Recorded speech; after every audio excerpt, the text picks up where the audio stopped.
This year marks 40 years of relations between the European Union and China. The relationship has grown and achieved many goals, but deeper cooperation is still needed in many sectors, like, for example, environment and climate change, defense and security issues, international trade and investment, cybercrime and counterfeiting. Regarding counterfeiting, I am particularly concerned about the proliferation of counterfeit pharmaceutical produced in China. This issue is related to the protection of intellectual property, which I think should be improved. China is making a lot of progress in this field. A new Chinese trademark law entered into force last May, and China set up its first courts to handle intellectual property cases. Chinese and European trademark holders will benefit from these changes, but more could be done regarding patents, copyrights, anti-dumping issues, and the protection of PDO and PGI products. Regarding investments between EU and China, I note that so far China has preferred to deal with EU member states one by one. I think that mega trade deals such as TTIP should also take place between European Union and China, and it seems that China would be ready to do so now.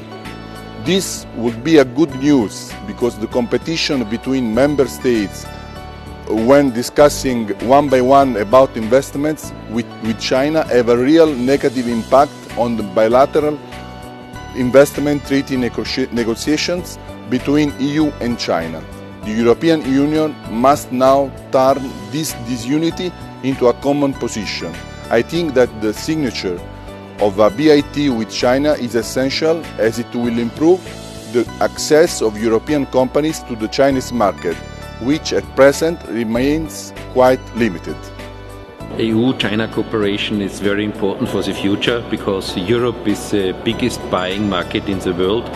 We have 500 million people, very high GDP, and the connection to China is a win-win situation for both sides. For us it's very important when we further develop the digital union, the digital internal market within Europe, to be in a very good cooperation with China, because for both markets it's very important to see what steps can we do together, not only in science and research, but also in the questions of big data, of the key questions of e-government security, of data protection. So we should develop together standards which are in the benefit for both sides. I think for both areas it could be a wonderful strategy to look together to a win-win situation for both parties. Yes, I think for both companies in Europe and in China it's very essential to be part of the global value chain. And the global value chain, of course, can get a lot from China, the production, the software. On the other hand, we have in Europe a lot of innovation. We have a lot of patents in this area.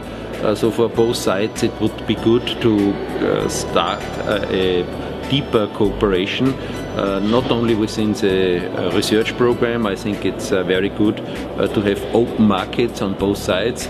I also very warm welcome that China is part of the WTO, and I think it's good to look which bilateral agreements we can get in the future.